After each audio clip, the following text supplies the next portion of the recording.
What's up, YouTube? Long time no see. It's been a little while since I've made a video, but just between the weather being crummy and being busy, I haven't really been doing a whole lot as far as working on the trucks and such.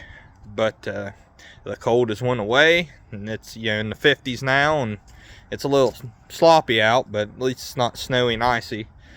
But to give you guys a quick catch up, for Christmas, the Duramax got a fast 165, and I went and got in it one day, and it's like it turned over a little bit harder, and drove it a handful of times. I actually driven it up to my mom and dad's, and I went to hop in it, and it wouldn't start. And I ended up finding on my suction fuel line, I had a hole in it, and it was leaking fuel. So replaced a couple fuel lines on it. I got a fuel rail plug that I need to put in it. I tried to change it out one day, and I was having a real hard time getting on the fuel rail pressure valve that's in the fuel rail right now. So basically what happens is over time, that has a spring in it, and anytime your truck commands high pressure fuel over a certain amount, it'll open up and it will release some of that fuel to keep from, like, I guess the buildup pressure can crack your injectors or what have you. But what happens over time, it will get weak. You'll command fuel, and eventually it'll get to where that valve will stick open, and so you end up just losing fuel rail pressure. So I got one of them that I need to monkey with it a little bit more and get it put in. And then I got a one-piece Y bridge that I plan on putting in here before too long. Get a nice day where I ain't got to really rush and I can take my time and work on it. But as far as that, and got 2 new batteries for it, Royal King Special batteries. They're a little bit cheaper, and they got a warranty just like the other ones, and in my past experience, they seem to last just as good as any of the other name brand batteries. So save yourself a couple dollars that way. But today's content, we're going to work on the GMC. So one day I was scrolling through Facebook Marketplace, and I found a transfer case.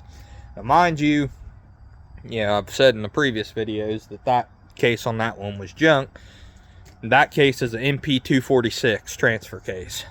Well, I found a 241 to do the manual shift 4 on the floor, and got a real good buy on it. Met the guy, super nice guy.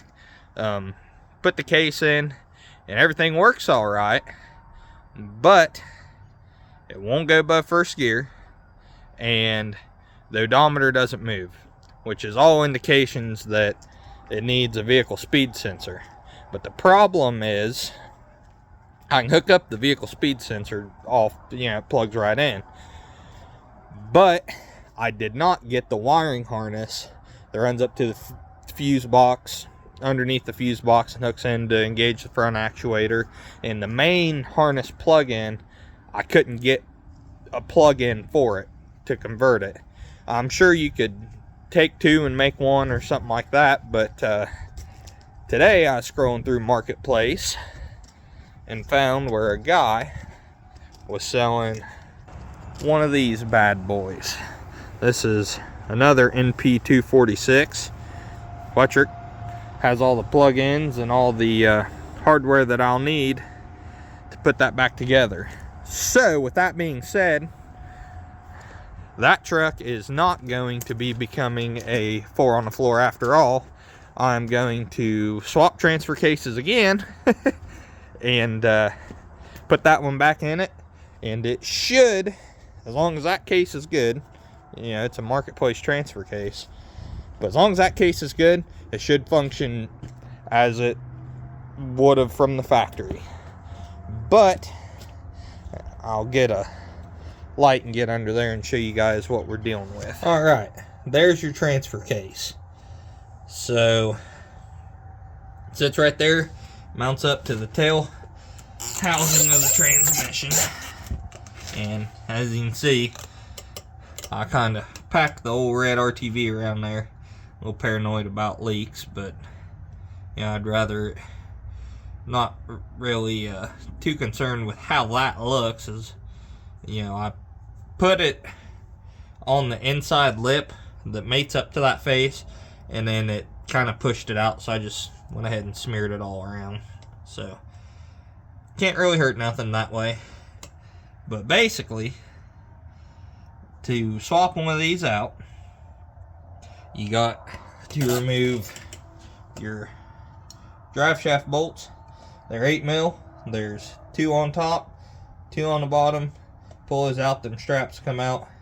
Get you a pry bar and put back behind it and your yoke. And be real careful you don't bust a ear on your yoke or hurt any of the caps on your U-joint. Just pop that forward a little bit. It'll pop off there and it'll slide right out of there. Once you slide that out, since being that this one is new and you can see one of those plug-ins like I was talking about that's just kind of hanging there, but being that this is new fluid that has less than a mile on it, there's a bottom drain plug right here, right there. I'm going to take that out and save my gear oil because I'm going to reuse it. There ain't nothing wrong with it. And then you've got, I think there's 6 bolts and they're 15mm. And you take those loose and you can put a floor jack under there. I'd recommend it. Other times it's kind of gawky to get under there, kind of bulky, and I just pull it apart and very carefully set it down on the ground and then drag it out. So for the sake of this job, being that it's just me and my phone, I probably am not going to film the process of me pulling those bolts. I told you guys how to do it. If you got questions, you can always comment down underneath on this video. But yeah, I'm gonna start taking the drive shaft bolts out, get that out, and then I'm going to take this. Before you take this out, really quick note, make sure you get all your wiring connections loose. If you don't, that hits when you take that out and it hits the ground, if you've got a wire hung up, it's real possible you could break the wire or pull the wire out of the connector where they plug in. So it's easier to just do that before you pull it. I usually do that right before I'll loosen these bolts up, and then I'll pop those connections loose. But just make sure you get them. And then, after that, we'll wrestle that thing out of there. Empty, it probably weighs about, 60, 70 pounds.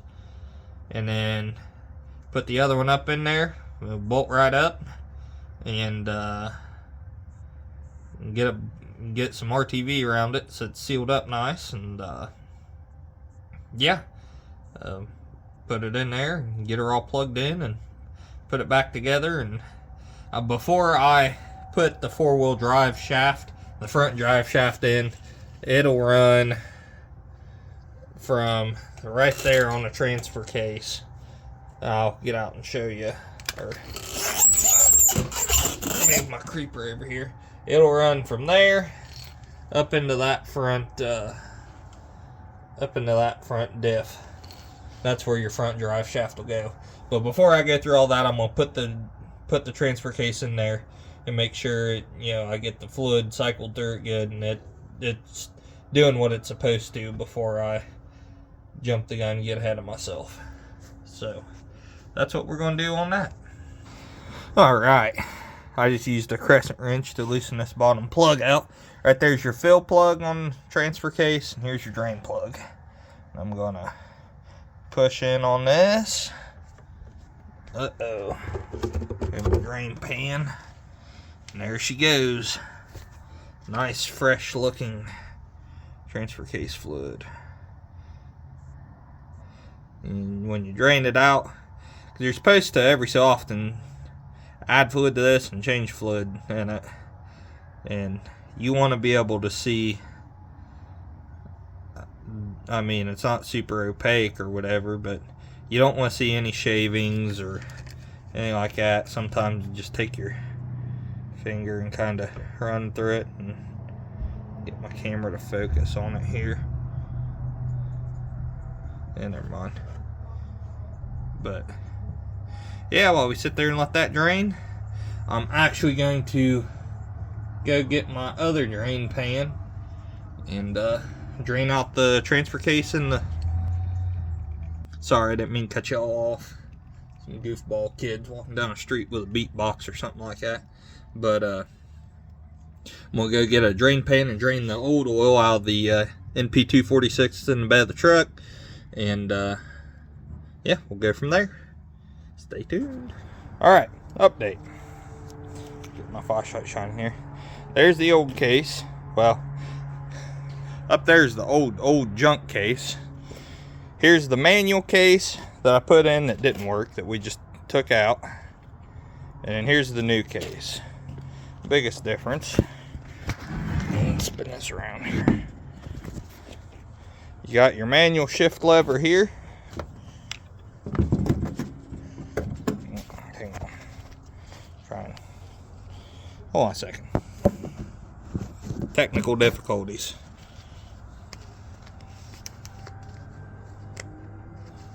Backwards. Put my headlamp on here. There we go. Alright. This one manually shifts. It has 1, 2, I thought it had a third sensor here somewhere, or maybe it didn't. Yeah, I think it only has those 2. Versus this one, which has the shift encoder motor on it. It has 1, 2, 3. So 4 plug-ins. So yeah, that's the biggest difference. Just this is electronic with the button, and this is not. I'm not going to throw this one away. I think I'm going to hang on to it, and maybe later on down the road I might actually get all that figured out to where I can actually use it and go to a floor shift. But I don't know. I mean, honestly, as long as this one runs all right, I'll probably stick with this guy. But yeah, it wasn't too bad. A couple of the bolts were they're just kind of tight to get into, but you get you definitely on the top bolt. It really helped to have a swivel to get to it, which on these they're just nuts, just like this here. But that being said, next step, I'm gonna come in, I'm gonna put RTV all around this, seal it up nice and good, and then I'll probably set it on the floor first and do that, and then pick it up, set it in there, and bolt that in, and then put my main drive shaft back here, and heck, I might go ahead and just throw this in there. And right now it's in, the guy said he thought it was in 4 high, which if it's turning both of these, then that means it's in 4-wheel drive of some kind. So alright, we'll keep after it. Alright guys, it is the next day. I got it put in there. The that transfer case there kind of was a bear to get put in. I actually think that the automatic transfer case weighs a little bit more than what the manual one, and I wrestled it for probably better part of a half hour before I finally got it up in there. But I got it in, got all my sensors plugged in, and took it out for a test drive, and it drove fine, but I still have a service 4-wheel drive light. So there's 5 different connections, and 3 of them have the same plug. They're same style plug and plug in. So I'm thinking I just need to crawl under there and try swapping them. And if that don't work, swapping them again, and that service 4-wheel drive light should go out. But yeah, it ran through the gears fine, shifted good, so she's ready to be put back on the road and start being driven more. With that being said, probably going to end up doing a little bit more content on this truck than the Duramax, just because I feel like, you know, I started the channel saying I was going to work on both of them, but so far everything I've worked on up to this point has been the LOI. So I'm going to start trying to incorporate that truck into the channel a little bit more, and yeah, should be pretty good year, pretty good summer. I'm gonna try and make it to a couple of different events, and we got a few things planned, so do continue to stay tuned in and stick around and see what all we get into. So again, sorry I haven't been posting as regular as I was. Just, you know, life gets busy, and I've been hitting the gym a little bit more, and so what time I do have left over, I try and spend with, you know, my parents and my younger siblings, and then, you know, my family, of course. So you kind of understand how time can be a little short-listed and other stuff gets put on the back burner. But all right, well, I'm gonna go ahead and close this one out. We'll talk to you guys later.